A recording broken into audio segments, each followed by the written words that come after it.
അസ്സലാമു അലൈക്കും വറഹ്മത്തുള്ളാഹി. അൽഹംദുലില്ലാഹി റബ്ബിൽ ആലമീൻ വസല്ലല്ലാഹു അലാ മുഹമ്മദിൻ വഅലാ ആലിഹി വസ്വഹബിഹി അജ്മഈൻ അമ്മാ ബഅദ്.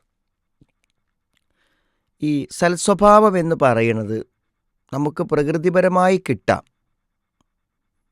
എന്നാൽ നമുക്ക് നമ്മുടെ വിശ്വാസം കൊണ്ടും ദീന് കൊണ്ടുമൊക്കെ നേടിയെടുക്കുവാനും സാധ്യമാകുന്ന ഒന്നാണ്. പല ആളുകളുടെയും ജീവിതത്തിൽ നമ്മൾ പരിശോധിക്കുമ്പോൾ അവർ വളരെ നല്ല ആകർഷണീയമായ സ്വഭാവത്തിൻ്റെയും വിനയത്തിൻ്റെയും ഒക്കെ ആളുകളായിട്ട് നമ്മൾ കാണും. എന്നാൽ ചില ആളുകളെ നമ്മൾ നേരെ മറിച്ചും കാണുന്നു.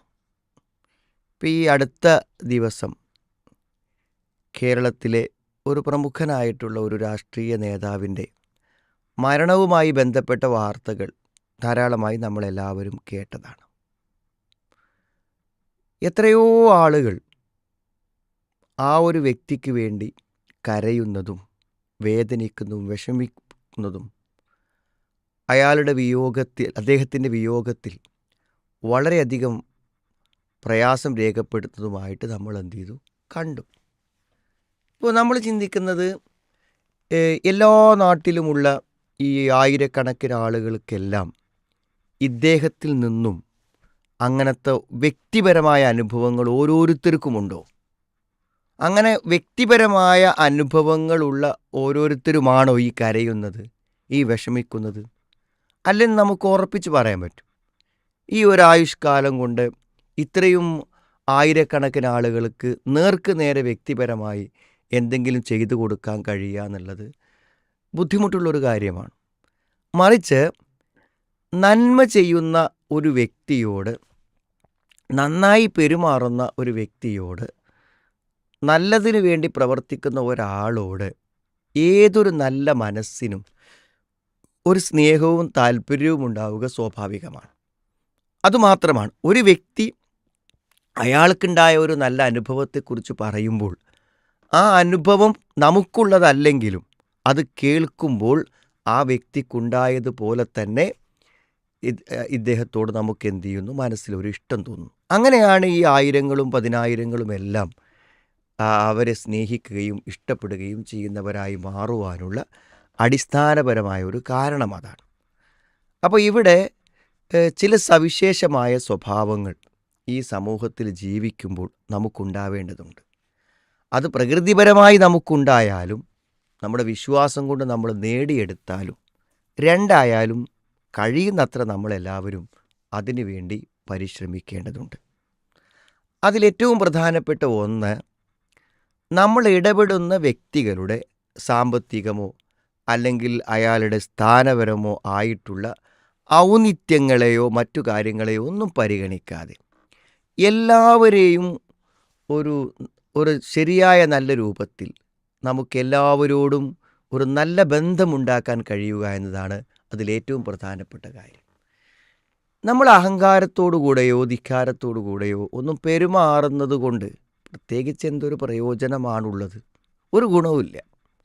എന്നാൽ വിനയത്തോടുകൂടെയും സ്നേഹത്തോടുകൂടെയും നമ്മൾ പെരുമാറുന്നതിന് ധാരാളക്കണക്കിന് ഗുണങ്ങൾ നമുക്കുണ്ട്.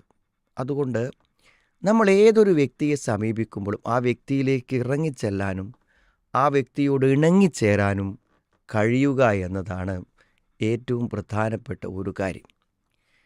എന്തും നമ്മോട് വന്ന് പറയാനും നമ്മളെക്കൊണ്ട് കഴിയാവുന്ന പരിഹാരങ്ങൾ ഉണ്ടാക്കി കൊടുക്കുവാനും കഴിയുക എന്നതാണ് മറ്റൊരു നല്ല ഗുണമായി നമ്മൾ മനസ്സിലാക്കുന്നത്. നമ്മളെക്കുറിച്ച്, നമ്മുടെ കഴിവുകളെക്കുറിച്ച് മറ്റുള്ളവർക്ക് പല ധാരണകളും ഉണ്ടാകും. അതുകൊണ്ട് തന്നെ ചില ആവശ്യങ്ങളുമായി ആളുകൾ നമ്മളെ സമീപിക്കും. ഞാൻ എന്തിനത് ചെയ്യണം, എന്തിനാ റിസ്ക് ഞാൻ ഏൽക്കണം എന്ന് ചിന്തിക്കുമ്പോൾ നാം ഒരു സ്വാർത്ഥമതിയാകും. മറ്റുള്ളവർക്ക് ഉപകാരപ്പെടാത്ത ഒരു വ്യക്തിയോട് മറ്റുള്ളവർ ബന്ധം പുലർത്തേണ്ട കാര്യം എന്താണുള്ളത്? അതിനാൽ നമുക്ക് കഴിയാവുന്ന സേവനങ്ങൾ, നമുക്ക് കഴിയാവുന്ന നന്മകൾ പരമാവധി മറ്റുള്ളവർക്ക് നൽകുവാനുള്ള പരിശ്രമം വളരെ പ്രധാനപ്പെട്ട ഒരു കാര്യമാണ്. മറ്റൊരു കാര്യം, നമ്മൾ അനാവശ്യമായി മറ്റുള്ളവരെ കുറ്റപ്പെടുത്താതിരിക്കുക, ആക്ഷേപിക്കാതിരിക്കുക എന്നത് പറയേണ്ട കാര്യങ്ങൾ പറയേണ്ടെന്നോ വിമർശനങ്ങൾ വേണ്ടെന്നോ ഒന്നിനർത്ഥമില്ല.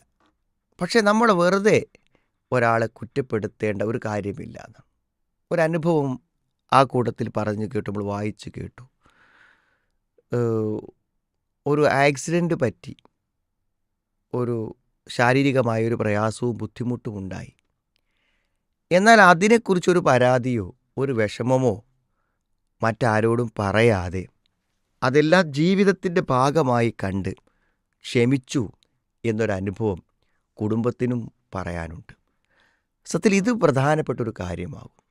നമ്മുടെ ജീവിതത്തിൽ ഉണ്ടാകുന്ന ഏത് പ്രയാസങ്ങളെയും പ്രതിസന്ധികളെയും ഒരു വിഷമവുമില്ലാതെ സംതൃപ്തിയോടുകൂടി ഉൾക്കൊണ്ട് മറ്റുള്ളവരെ പരമാവധി ബുദ്ധിമുട്ടിക്കാതെ ആശ്രയിക്കാതെ നമ്മുടെ വ്യക്തിപരമായ കാര്യങ്ങൾക്ക് വേണ്ടി പ്രയാസപ്പെടുത്താതെ നാം ജീവിക്കുമ്പോഴും മറ്റുള്ളവർക്ക് നാം പ്രിയപ്പെട്ടവരായി മാറും.